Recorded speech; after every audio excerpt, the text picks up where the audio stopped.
आज तक आपने सिर्फ बॉलीवुड की एवरग्रीन एक्ट्रेस रेखा और महानायक अमिताभ बच्चन की प्रेम कहानी के किस्से सुने होंगे, लेकिन कुछ ही लोगों को पता है कि एक वक्त था जब रेखा और राज बब्बर के बीच भी प्यार पनपा था।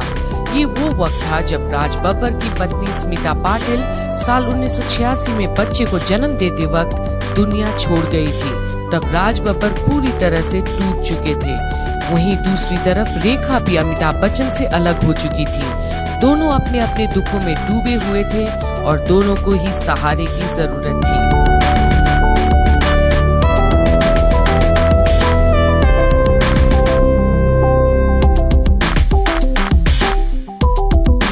दिनों राज बब्बर और रेखा साथ में फिल्म में काम कर रहे थे।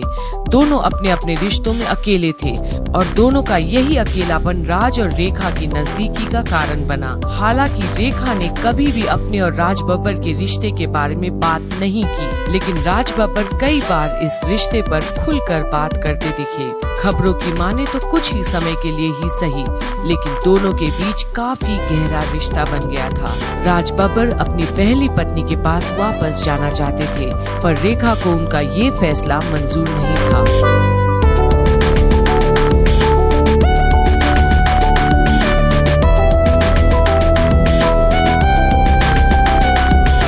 खबरों की माने तो एक दिन दोनों के बीच इसी बात को लेकर मुंबई की एक भीड़ भाड़ वाली सड़क पर तगड़ी बहस हो गई थी और रेखा गुस्से में नंगे पैर दौड़ती हुई वहां से चली गई थी। ये नजारा वहां मौजूद लोगों के लिए काफी हैरानी भरा रहा था। कहा जाता है कि यही वो दिन था जब राज बब्बर और रेखा के रिश्ते का अंत हुआ था।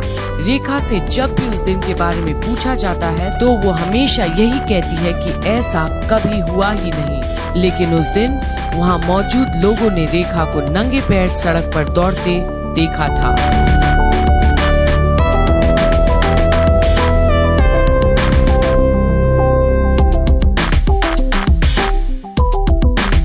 अपने एक पुराने इंटरव्यू में राज बब्बर ने रेखा के साथ अपने अफेयर की खबरों को कबूल किया था। उन्होंने कहा कि हम साथ में काम कर रहे थे और इमोशनली एक दूसरे को काफी सपोर्ट करते थे। इस इंटरव्यू में राज ने ये भी बताया है कि वो रेखा के साथ उतना कनेक्टेड नहीं थे जितना स्मिता के साथ थे।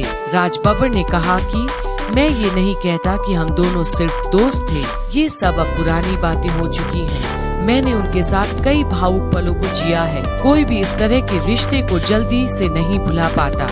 हाँ, आज हम दोनों साथ नहीं हैं, लेकिन हमारे बातें बीते दिनों की कई अच्छी यादें हैं। राज बब्बर ने इस इंटरव्यू में ये भी कहा था, शायद उन्हें हमारे रिश्ते पर बात करने में शर्म आती हो, लेकिन मैं हमेशा यही कहूँगा कि उस रिश्ते ने मुझ में नई जिंदगी भर दी थी।